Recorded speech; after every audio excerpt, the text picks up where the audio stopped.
There is a building in the middle of London that almost every person on Earth would recognize in a single glance. Long iron railings, a pale stone face with row after row of tall windows, a wide balcony where, on the biggest days in the life of a nation, a family steps out to wave at an ocean of people below.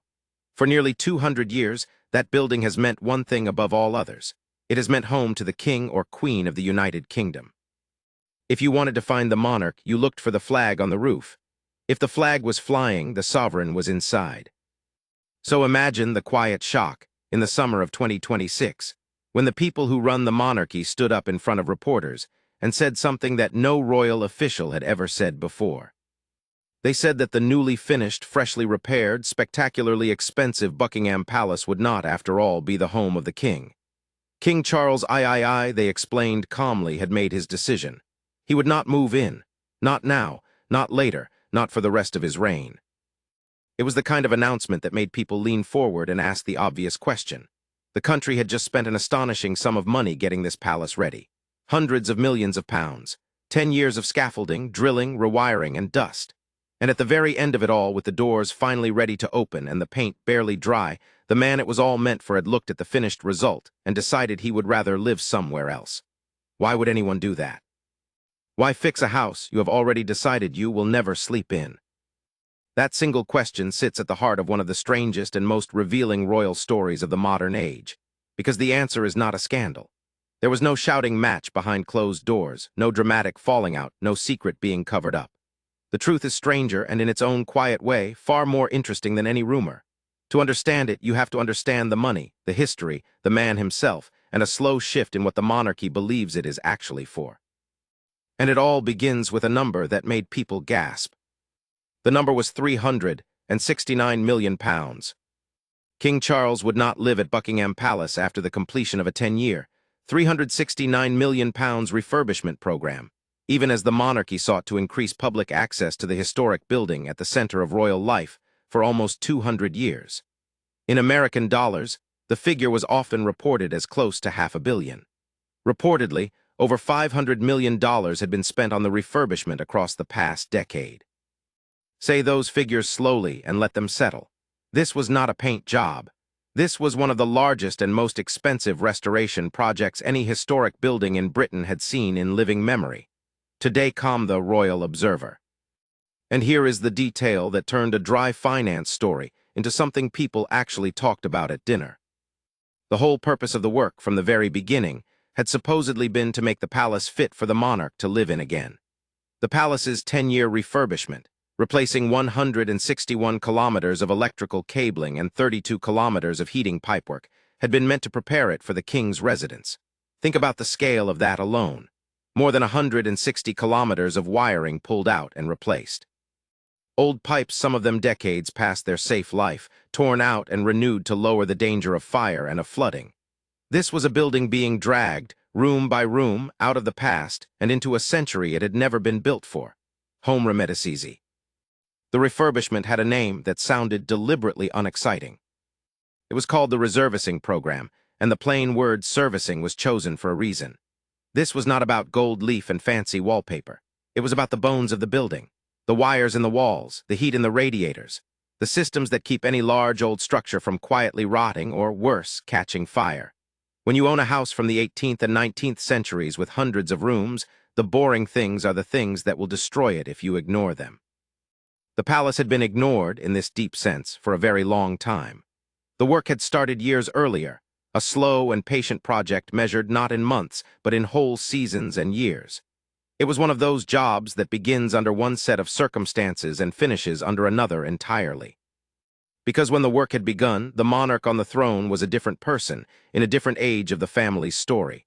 By the time it was drawing to a close, the crown had passed. A new king sat at the head of the family, and this new king, it turned out, had ideas of his own about what a palace was supposed to be. The moment the world learned the truth arrived not with trumpets, but with paperwork. It came during a briefing about royal money, the sort of yearly event where officials explain to journalists how the family's public funding has been spent. The decision was announced during a briefing on royal finances, at which Charles became the first British monarch to reveal the taxes he paid to the government. The man delivering the news was the senior official in charge of the king's financial affairs, and his words were carefully chosen.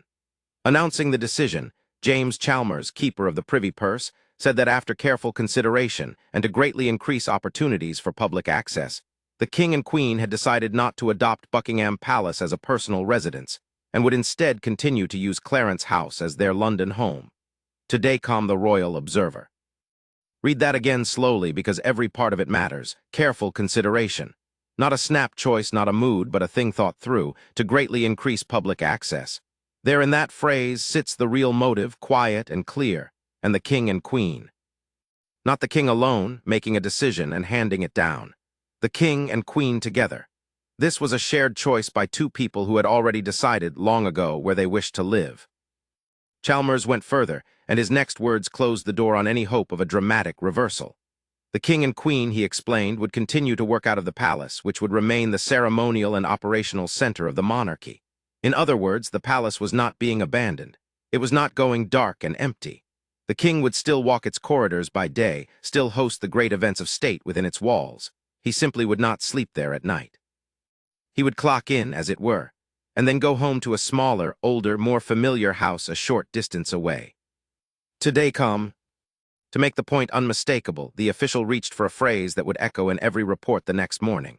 It is and will remain Monarchy HQ, he said, the crown jewel of our national buildings. Headquarters, not home. That one small change of word carried the whole meaning of the announcement. A headquarters is a place you go to do your work and then leave. A home is where your life happens, where you rest, where you belong at the end of the day. Charles was telling the country, gently but firmly, that for him these were now two different addresses. Today, and the second address, the one he actually calls home, is a name worth knowing. For the rest of his reign, the king and queen would remain in nearby Clarence House. Clarence House is not a modest little cottage, of course. It is a grand and historic residence in its own right. But compared with the vast bulk of Buckingham Palace, it feels almost personal. Clarence House is smaller, more intimate, and had been Charles and Camilla's home for over 2 decades. That last fact is the quiet key to everything. This was not a stranger being asked to move into a new house. This was a man being told his old, familiar building next door was finally ready for him, and choosing to stay exactly where his life had already taken root. Today, home easy.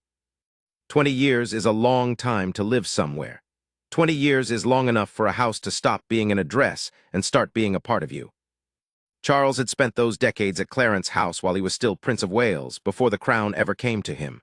The rooms knew him. The garden knew him. When his mother died and he became king overnight, the world changed around him in an instant, but his front door did not. It made a certain human sense that a man in his 70s, who had just taken on the heaviest job of his life, would not want to uproot himself as well. But if the choice made human sense, it still broke something enormous.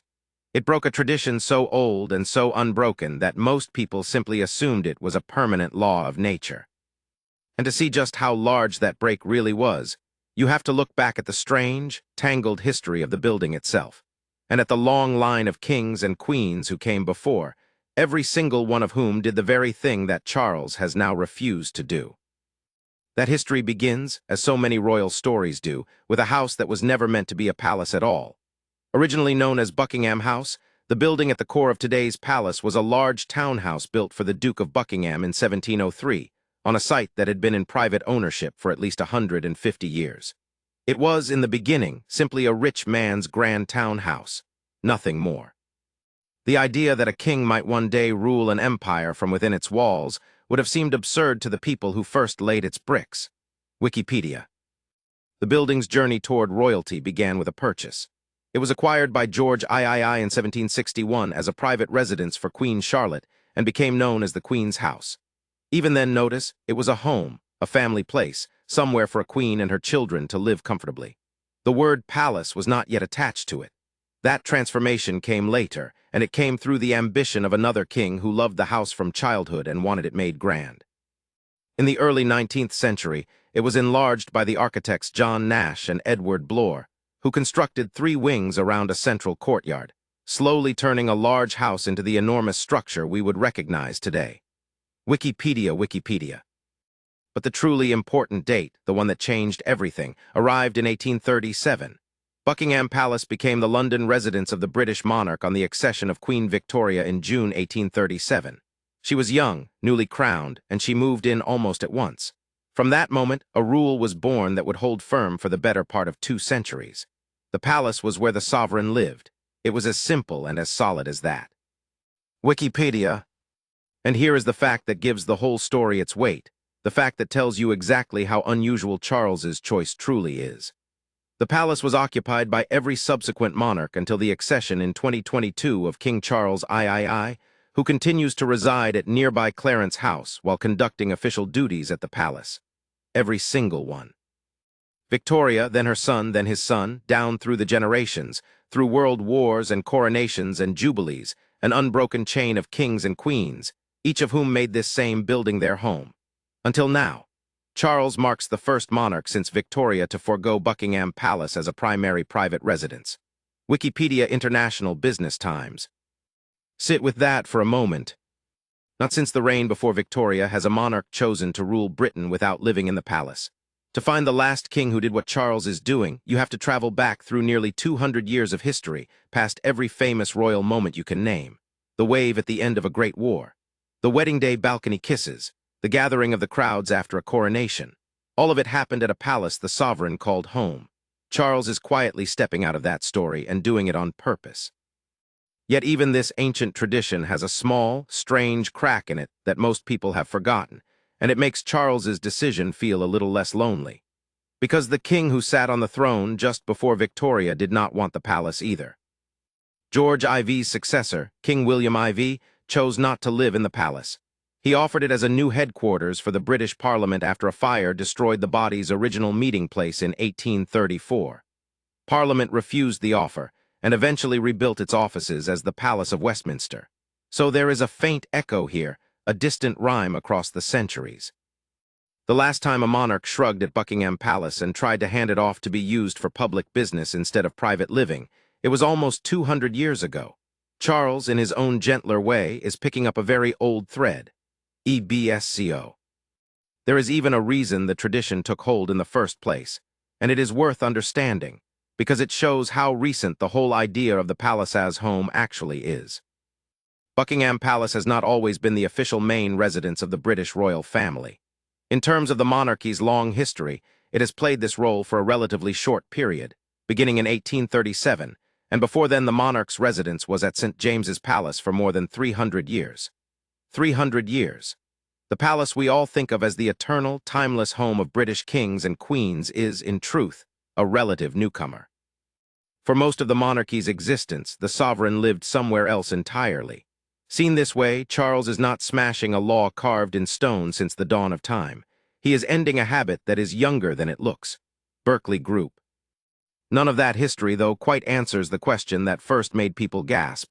The tradition is old, yes. Breaking it is dramatic, yes. But the money is still the money. The country still spent a fortune. And so the question comes back around, sharper than before. If the palace was never even that necessary as a home, and if the king never intended to live in it, then why on earth pour hundreds of millions of pounds into making it livable at all? The answer to that puzzle is where the real story lives, and it is not the answer most people expect. It has almost nothing to do with comfort or luxury or a king's taste in bedrooms. It has everything to do with fire and flooding and the slow decay that threatens any building of this age. It has to do with what a palace is when you stop thinking of it as a house at all and start thinking of it as something closer to a national treasure that happens to have the king's office inside it. Because the truth, the one that untangles the whole apparent contradiction, is this. The renovation was never really about making a nice home for Charles. That was the old assumption, the one everyone carried in their heads because every monarch for 200 years had lived there. The work was about saving a priceless public building from rot and danger. And once you see the palace not as the king's private house, but as a piece of the nation itself, held in trust and paid for by the public, the whole strange decision suddenly turns from a puzzle into something that makes a great deal of sense. Consider what the building actually is beyond the postcard image. It is the workplace of more than 700 people. 700. It is an office, a stage for the great ceremonies of state, a gallery holding a vast collection of art, and one of the most visited landmarks on the planet all at the same time. The wiring that had to be replaced was not there to power a king's bedside lamp. It was there to keep a small city safe. The pipes were not about one man's morning bath. They were about protecting irreplaceable rooms and priceless collections from the twin nightmares that haunt every old building, the fire that starts in a frayed wire, and the flood that begins in a burst pipe. Wikipedia. Once you understand that, the money stops looking like a waste and starts looking like insurance. You would repair the roof of a great museum even if no curator planned to sleep under it. You would rewire a cathedral even though no bishop lives in the nave. The palace, in Charles's vision, is closer to those kinds of buildings than it is to an ordinary family home. It belongs to the public in a real and practical sense, and it needed saving for the public, whether or not the king ever chose to move his bed inside. And here is where the story turns from a mystery about one man's odd choice into something larger and more hopeful. Because Charles did not simply decide to fix the palace and then quietly move on. He decided that if the public was paying to save this extraordinary building, then the public should get far more of it in return. The decision not to live there was not the end of a plan. It was the beginning of one. A plan to fling the doors wider than any monarch has dared before, and to turn the private home of kings into something the whole nation could share. What that plan looks like, how far the king intends to open those famous doors, and the surprising, personal detail about a new space being built inside the palace for Queen Camilla herself, is where this story goes next. And it is there in the small and human corners of a very grand building that the real character of this quiet royal revolution finally comes into view. Every great building tells you what it is by deciding who is allowed inside it. For nearly 2 centuries, Buckingham Palace answered that question in the simplest possible way. It was the home of the sovereign, and so it belonged above all to the family who lived there. The public got a glimpse, a wave from the balcony. A summer window when a few of the grand rooms opened to visitors. But the heart of the place, the living, breathing center of it, was private. It was theirs. King Charles looked at that arrangement and saw something that troubled him. Here was one of the most famous buildings on earth, paid for and maintained with public money, and yet for most of the year most of it sat behind locked doors, seen by almost no one. He had just agreed to spend a national fortune saving it from decay. In his mind, a building rescued by the public ought to be given back to the public in far greater measure than before. And so the same announcement that told the country he would not live there carried a second, larger message hidden inside it. He was not closing the palace, he was throwing it open. The scale of what he inherited puts the ambition in perspective. Even under the old, closed arrangement, the palace was no stranger to crowds. It already receives about 700,000 visitors a year. 700,000 people streaming through a handful of state rooms during a short summer season, and that was considered the limited version. Charles wanted to take that number and push it far higher. The whole point of not living there, the reason given plainly by his officials, was to greatly increase opportunities for public access. The empty bedrooms were not a loss. They were an opportunity. Rooms that no longer had to be kept private for a resident king could instead be shared with the millions who had helped pay for them. To understand how serious he was, you only have to look at what he had already been doing, quietly, for months before the big announcement. The king wanted Buckingham Palace to be more open and accessible than ever, and this was visible in action. He had thrown open the doors to parts of the palace the public had never entered before. One such space was the center room, the room that leads directly onto the world-famous balcony. Think about what that means.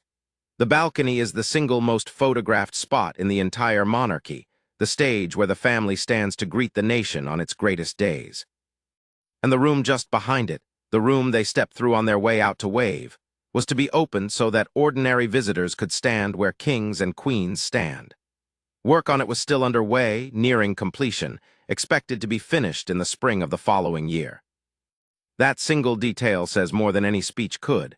It is one thing to open a distant gallery or a dusty side room to tourists.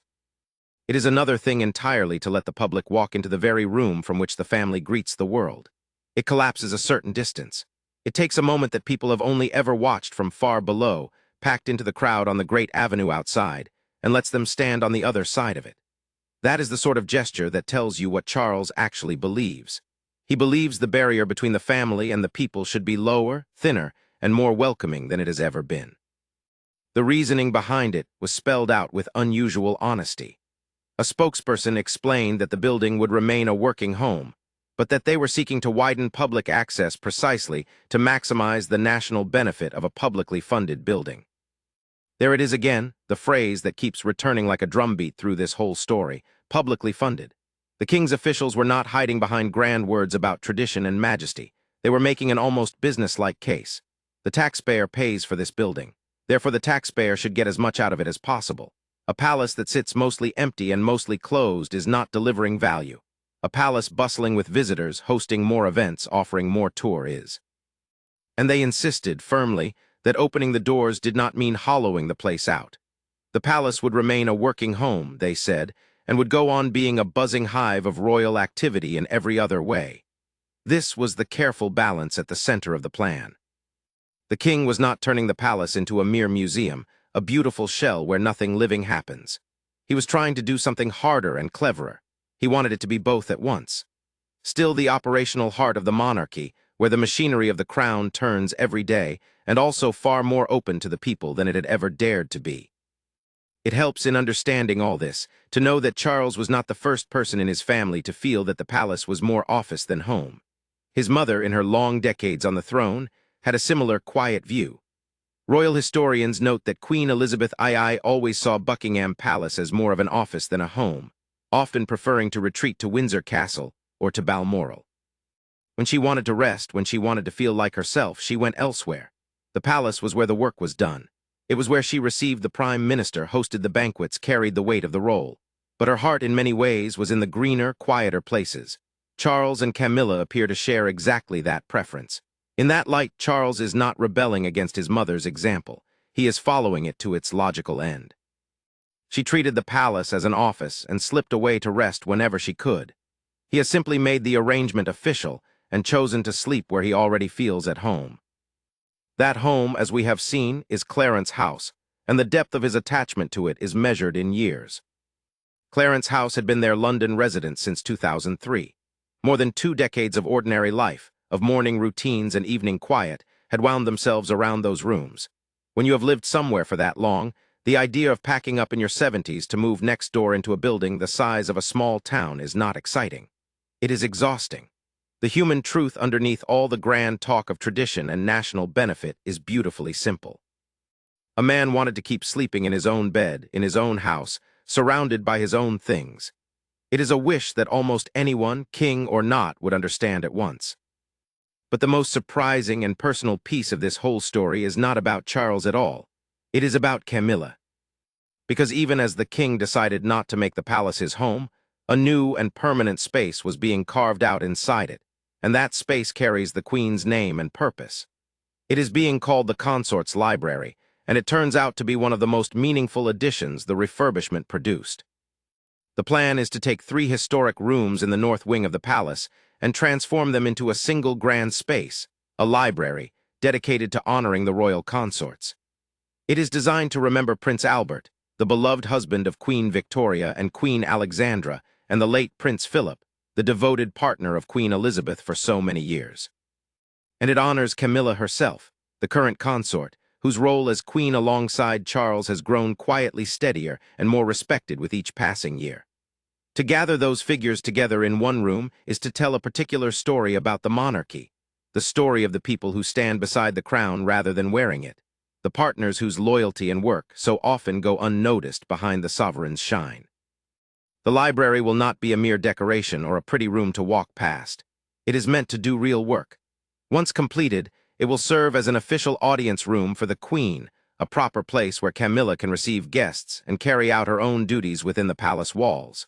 It will support educational initiatives, opening its purpose beyond ceremony and into learning. And in keeping with the whole spirit of Charles's vision, it will become a new feature on public tour of the palace. So even the king's decision not to live there produced something for the public. A set of private rooms, which under the old arrangement might have been hidden away for royal use, is instead becoming a space that visitors will one day walk through, learning the story of the consorts as they go.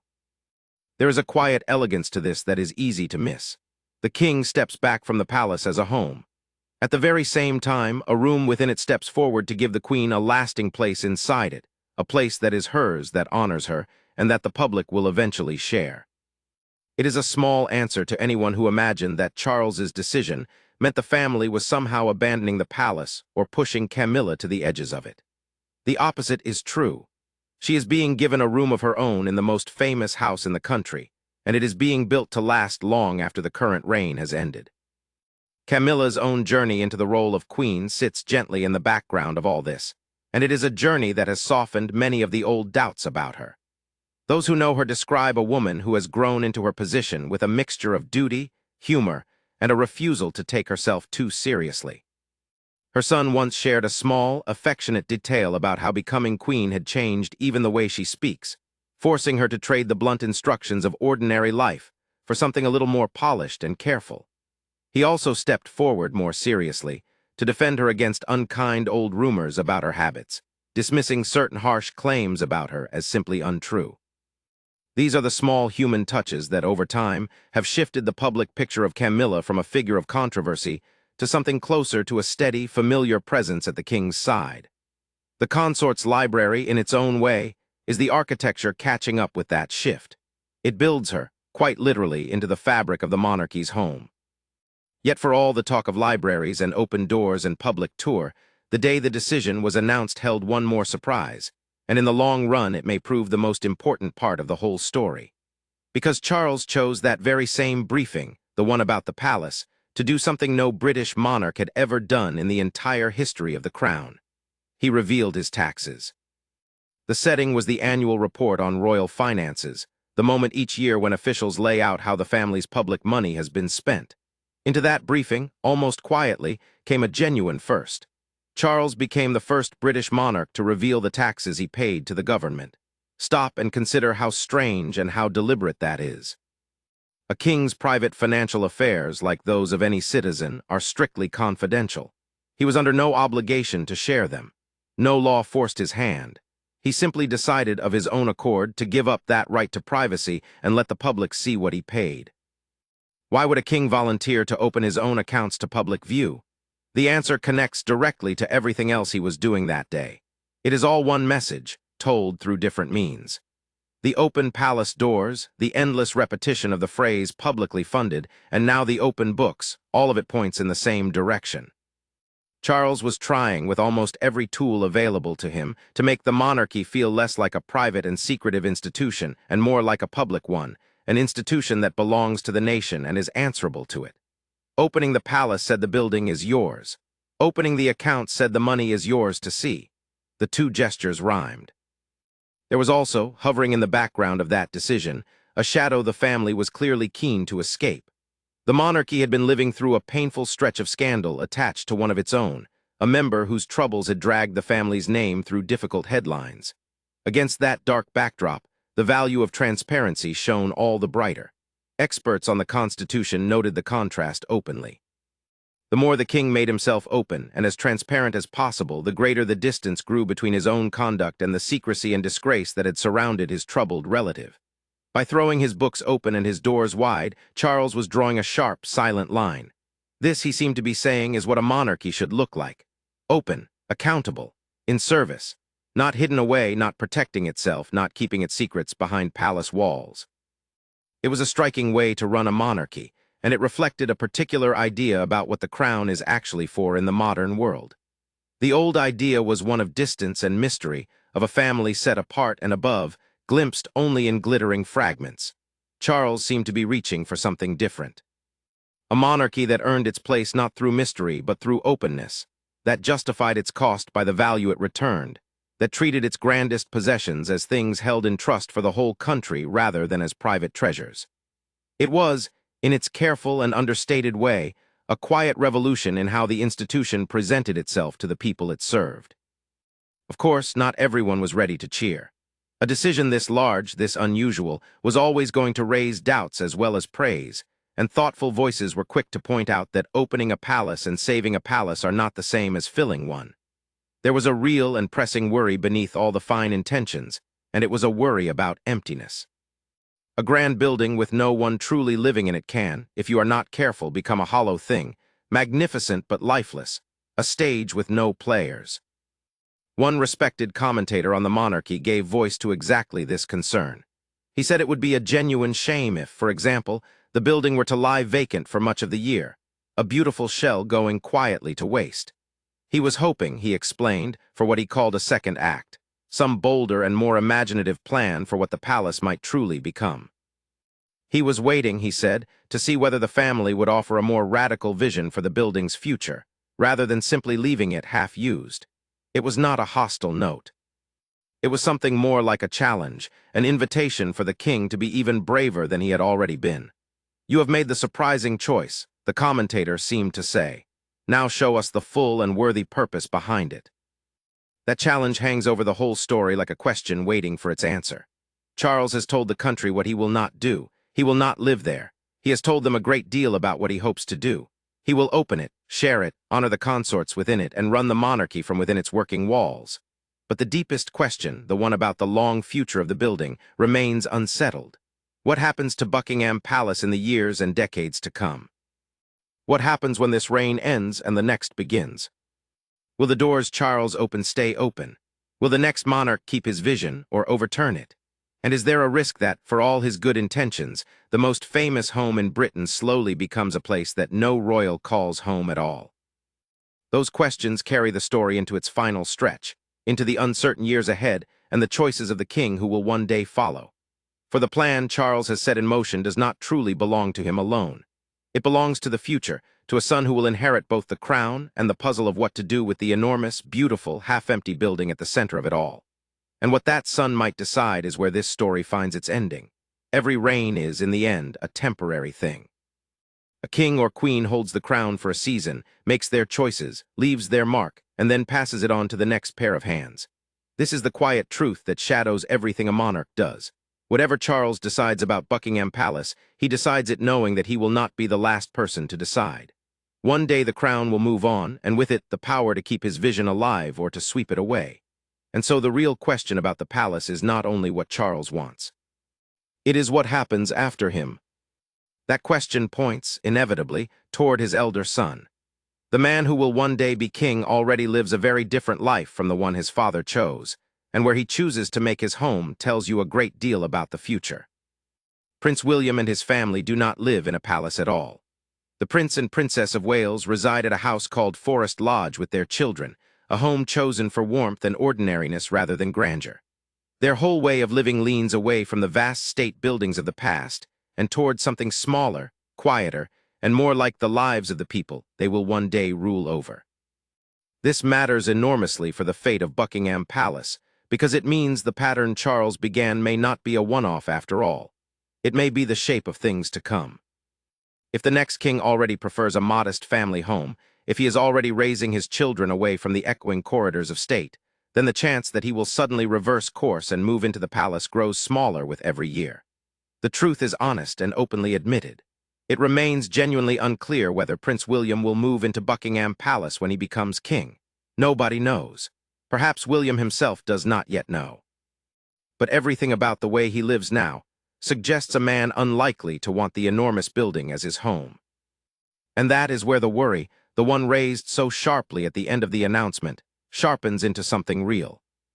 If Charles will not live there, and if William most likely will not either, then the country faces a striking possibility that would have seemed impossible only a few years ago. The most famous royal residence in the world may go for a very long time, perhaps generations, without a monarch actually living in it. The building at present already sits in a curious state. None of the royal family lives at Buckingham Palace at the moment. The Prince and Princess of Wales are settled in their own home, and the other members of the family have their own private houses scattered elsewhere. As a result, the iconic building serves more as an official address than as a true residence. The flag may fly and the work may happen, but at night the great house stands without a royal family sleeping inside it. Turn that image over in your mind and you feel the weight of the commentator's concern from before.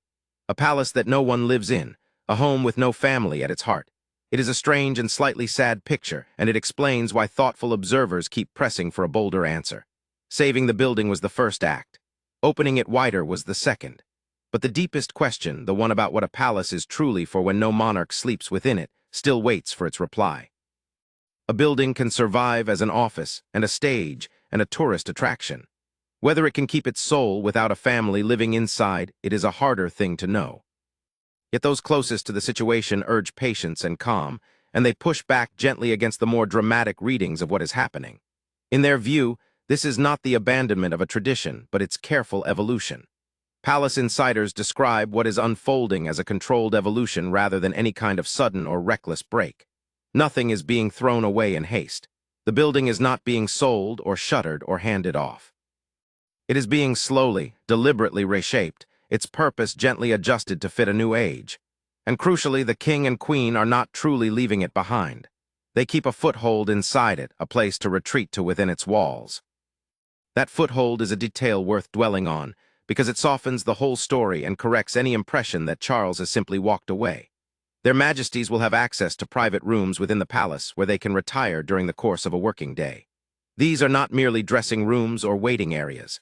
They could, in time, be used as genuine residential accommodation should circumstances ever call for it. In other words, the door has not been locked and the key thrown away. The king has chosen not to make the palace his home, but he has kept a real and living connection to it, a set of rooms that are his to use, and that could one day, if the future demanded it, become a home again. The decision is firm, but it is not final in the harshest sense. It leaves a path open. The official who announced it captured this balance in a single well-chosen phrase, one that deserves to be remembered as the true heart of the matter. This, he said, was both a change from the past and a recognition of the future. Those two ideas held together explain the whole thing. A change from the past, because the unbroken tradition of the sovereign living in the palace has now been set aside. And a recognition of the future, because the world has moved on, the meaning of the monarchy has shifted, and the way a modern crown uses its grandest building must shift with it. He was careful to add the reassurance that mattered most. In every other way, he stressed, the palace would continue to be both the ceremonial and operational center of royal life. The change was real, but it was contained. The palace was losing a resident, not its purpose. To feel the full force of that balance, it helps to remember just how deep the roots of this building run in the life of the nation. This is not merely an expensive property. It is a stage on which the most powerful moments of the country's story have played out. When a long and terrible war in Europe finally ended, it was to this palace that the crowds surged, and it was on its balcony that the king and queen of that generation, with their two young daughters and the wartime prime minister beside them, appeared before a sea of people to mark the peace. That balcony has held the family at coronations, at weddings, at jubilees, at every high point of joy the nation has gathered to share. To change the meaning of such a place is not a small administrative matter. It touches something deep in the country's sense of itself. And that is precisely why Charles has been so careful to keep the ceremony while releasing the residents. The state banquets will still be held there. The investitures, where people are honored for their service, will still take place within its rooms. The great diplomatic receptions, the visits of foreign leaders, the glittering occasions of state, all of it stays.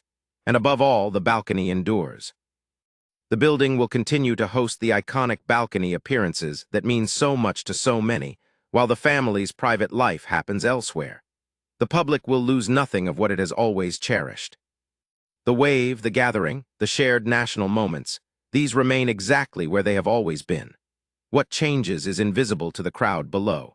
It is only that when the lights go down and the guests go home, the king now travels the short distance to his own front door rather than climbing the stairs to a palace bedroom. Seen whole from a distance, the decision begins to look less like a puzzle and more like a philosophy. Charles has spent his long life fascinated by the question of how old institutions can survive in a changing world. His answer, applied here to the most famous building he owns, is a careful one. You do not smash the old thing, and you do not cling to it unchanged either. You keep what still serves, you release what no longer does, and you open what was once closed. The ceremony survives because it still means something. The residence is released because a king no longer needs to sleep where he works. And the doors are open because a publicly funded palace ought to give itself back to the public that paid for it. It is a monarchy trying to justify its own existence not through mystery and grandeur alone, but through openness, usefulness, and service. There is a way of telling this story that makes it sound like a loss. A king who will not live in his palace. A tradition of 2 centuries quietly broken. A great house standing empty in the heart of London. Told that way, it can feel like something precious slipping away. But there is another way to see it, and it may be the truer one. In this telling, Charles has taken a private treasure and begun the slow work of turning it into a shared one. He has taken a building that most people could only ever admire from behind the railings and started opening its doors, room by famous room, so that ordinary people can walk where kings once walked in private. He has taken his own accounts, which he was entitled to keep secret, and laid them open before the nation.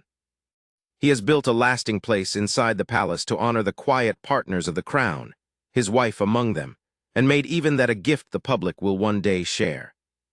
Whether history will judge this as a wise reinvention or a slow fading is a question only time can answer.